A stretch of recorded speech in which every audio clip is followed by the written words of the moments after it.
Oi pessoal, tudo bem? Continuando então, dando sequência ao conteúdo de transformada Z, hoje nós vamos falar sobre a transformada Z inversa, a inversa da transformada Z. Por definição, ela é dada por essa equação.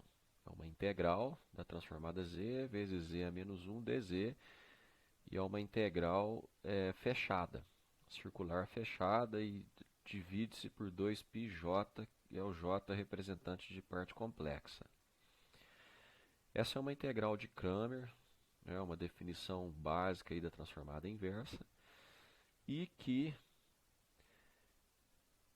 é muito difícil de avaliar, de resolver essa integral de contorno. Então, nós vamos aprender hoje uma estratégia um pouco diferente. Nós não vamos calcular essa integral e vamos aprender uma forma de calcular a transformada inversa de um jeito bem mais simples e mais rápido. A z inversa ela só pode ser calculada se for acompanhada pela sua ROC, exatamente como era a Laplace. Essa integral de linha ela é computada na ROC, né, e tem uma relação de unicidade entre a sequência e a sua transformada z, desde que a ROC seja definida. Se você não tem a ROC, você não consegue voltar, fazer a inversa e voltar na sequência que gerou aquela transformada z.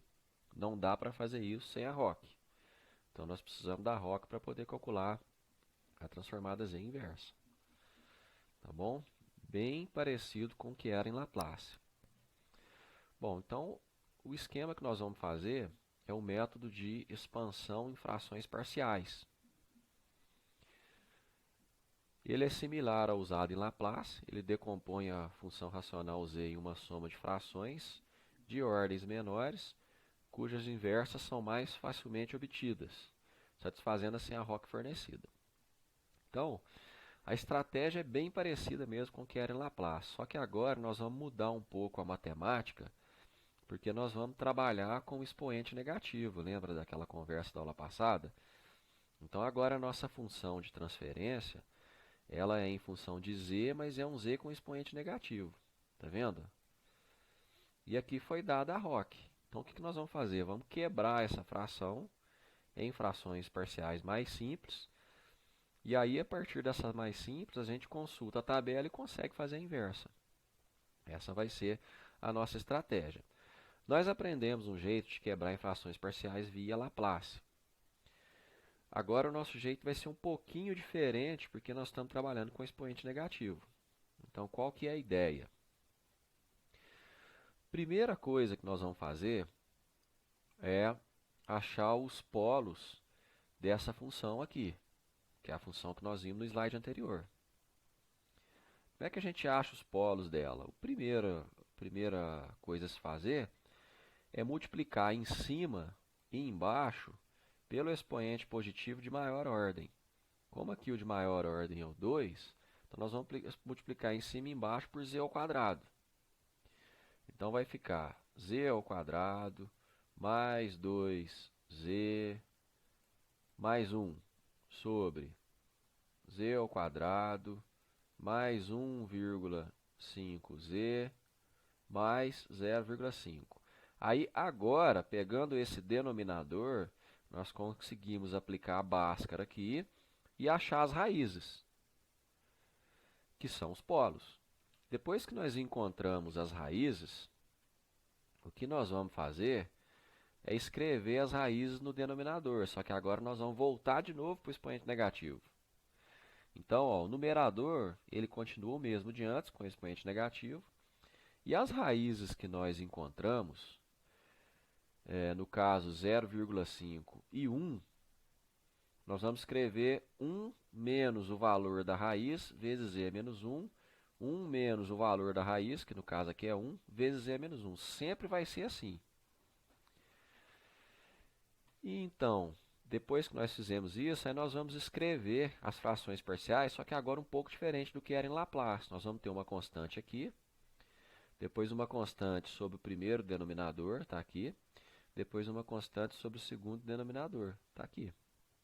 E continuamos aqui com o módulo de z maior do que 1, que era a ROC que tinha sido dado antes. Para calcular essa constante sozinha, nós vamos aplicar um limite da função. Aqui teve um erro, eu corrigi, tá? A função chama w. Limite da função quando z é menos 1 tende a infinito. Então, olha só, tem que tomar cuidado aqui, porque é quando z é menos 1 tende a infinito e não z. Então, nós vamos voltar aqui, ó, e vamos fazer o z a menos 1 e não z. Z a menos 1 tende a infinito, ó. Tá vendo? Então, fica infinito sobre infinito. Aí, quando tem infinito sobre infinito no limite, nós aplicamos o regra de L'Hopital. Deriva em cima e deriva embaixo. Só que na hora de derivar em cima e derivar embaixo, nós vamos derivar com relação a z a menos 1 e não com relação a z. Por quê? Porque o limite é com relação a z a menos 1. Então, vamos lá. Quando nós derivamos aqui com relação a z a menos 1, isso aqui some. Aqui dá 2. E aqui dá 2 z a menos 1. Tá? Aqui some. Aqui dá menos 1,5, e aqui dá 1 vezes z a menos 1. Então, substituindo de novo, dá infinito sobre infinito de novo. Aí nós vamos derivar de novo com relação a z a menos 1 e vamos encontrar 2. Depois façam em casa aí com calma. Nós vamos encontrar 2. Então, o valor de A é 2. O termo B, nós vamos fazer igual nós fazíamos antes para Laplace. Vamos pegar o valor que está aqui. Olha ele aqui, ó. Vamos multiplicar pela função inteira. Então, vou colocar a função inteira ali na frente. E vou fazer o z a menos 1 a ser igual ao número que zera esse denominador aqui, ó. Que no caso é 2. 2 vezes 0,5 dá 1. 1 menos 1, 0. Então, está aqui, ó. Z é menos 1 igual a 2. Substituo 2 aqui. Aqui eu vou cancelar esse com esse na hora que eu for multiplicar pela função aqui, né? Aí substituo 2 onde está z é menos 1, faço as contas, acho menos 9. O C eu vou fazer do mesmo jeito. Vou pegar o termo que está aqui, coloco ele aqui, multiplico pela função e faço z é menos 1 ser igual ao termo que zera aqui, que no caso é 1. Então está aqui, cortou um pouquinho, mas é z é menos 1 igual a 1. Tá? Ótimo. Fazendo as contas, eu acho 8. Então pronto. Agora eu quebrei em frações parciais, ó. Tá aqui um termo, 3 termos. E aí, olha só que curioso, ó. Vamos entender. Nós temos esse polo e esse polo. Então, no plano S, nós temos aqui, ó, um polo em 0,5, um polo em 1 e a ROC está aqui, ó. A ROC está para fora de 1. Se ela está para fora de 1, significa que a ROC desse polo aqui também é para fora para dar interseção. Se a ROC desse polo é para fora e a ROC desse polo também é para fora, então os dois termos são causais. Se os dois termos são causais, nós vamos lá na tabela e vamos ver que a inversa disso aqui é 0,5 elevado a n u de n. E a disso aqui é 1 elevado a n, que é 1 vezes u de n. O 8 entra multiplicando aqui e o 9 entra multiplicando aqui. O sinal negativo aqui se mantém. A inversa de um número constante é o impulso aqui, ó. Então é u de n, faltou aqui, ó. Tá? Tranquilo? Então fica dessa forma a inversa de w, dessa função de transferência. Não tem segredo. Agora vamos fazer uma brincadeira, ó. O que é importante a gente entender? Várias funções podem ter a mesma transformada z, porém para diferentes regiões de convergência. Então vamos pegar o exemplo anterior e vamos pensar o seguinte. Se wz for acompanhada dessa seguinte ROC, ó, agora eu mudei a ROC. A ROC agora está entre 0,5 e 1. Então a gente tem isso aqui, ó, 0,5, 1, tem aqui. Então a ROC está aqui no meio, ó. Se a ROC está aqui no meio, quer dizer que o termo 0,5 ele é maior do que 1 e o termo 1 ele é menor do que 1. Ele é para dentro, esse termo é para dentro e esse termo é para fora. Então esse 0,5 ele é causal e esse termo aqui ele é não causal. Então na hora de fazer a inversa, o 0,5 se mantém causal, ó, multiplica por U de n. Mas o outro termo, o que nós vamos fazer? Vamos trocar o sinal dele, aonde era mais vamos botar menos, e aonde era U de n, nós vamos substituir por U de menos n menos 1. Por que U de menos n menos 1? Volta lá na aula passada, lá no segundo exemplo lá, vocês vão ver que a função não causal, ela é U de menos n menos 1. Vocês vão ver na hora de a gente fazer um exemplo lá. Então é diferente um pouco de Laplace, tem que ser U de menos n menos 1. Então repetindo, troca o sinal e troca U de n por U de menos n menos 1. Tá certo? Agora dá pra gente mexer um pouquinho mais. E se a Rock agora for para dentro de 0,5? Para ela ser para dentro de 0,5, os dois termos, os dois polos, tem que ser não causal. Então vão os dois para dentro. Então é aquela sequência lateral esquerda. Ela vai inteirinho para a esquerda. Então nós vamos pegar o termo do 0,5 e vamos trocar o sinal dele também, era menos, passa para mais, e troca U de n por U de menos n menos 1. E aqui é igual antes. Ele é não causal, então é o menos na frente, e U de menos n menos 1. Pronto. Então vejam que com 3 rocks, nós voltamos em 3 funções, em 3 sequências completamente diferentes uma da outra. Temos uma para a direita, que é causal, uma para a esquerda, que é não causal, que é essa daqui, e temos uma que é um anel, que ela vai para mais infinito e vai para menos infinito. Tranquilo? Então essa é a transformada Z inversa. É claro que vai complicar um pouquinho quando tiver número complexo, eu não vou entrar em detalhes aqui, depois dei uma olhada no LAT lá, vai dar um pouco mais de trabalho.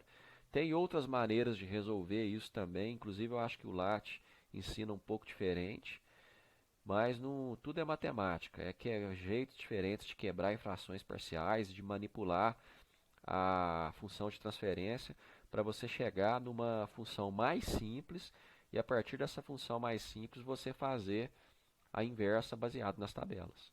Essa é a estratégia. E aqui nós temos as propriedades da transformada Z, a linearidade. Então, se você tem linearidade no tempo, você tem linearidade do mesmo jeito na frequência, no domínio Z. Inversão no tempo, se eu inverter o tempo no tempo aqui, no domínio do tempo, eu vou, na verdade, aplicar uma compressão no domínio da frequência. Uma expansão, na verdade, no domínio da frequência aqui. Se eu desloco no tempo, eu vou multiplicar. É importantíssima essa propriedade, porque facilita muito a nossa vida. Se eu desloco aqui, então eu vou multiplicar o meu x de z por z elevado a menos o deslocamento.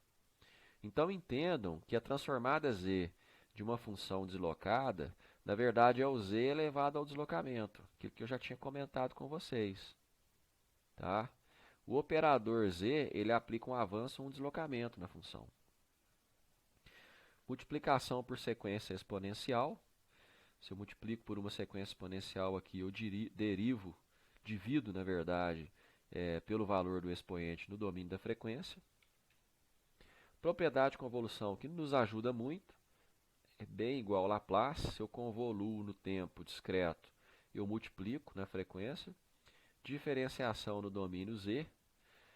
Então, se eu derivo no domínio Z e multiplico por menos Z, eu tenho multiplicação no tempo multiplicado pelo contador N. E o teorema do valor inicial, se eu quero achar o valor inicial aqui, eu faço o limite de x de z quando z tende a infinito. E se eu quero achar o valor final, eu faço limite de z a menos 1 vezes x de z quando z tende a 1. Tá? Bom, ficamos por aqui na aula de hoje. Um grande abraço. Continuaremos falando mais um pouco sobre transformada Z na próxima aula. Até mais.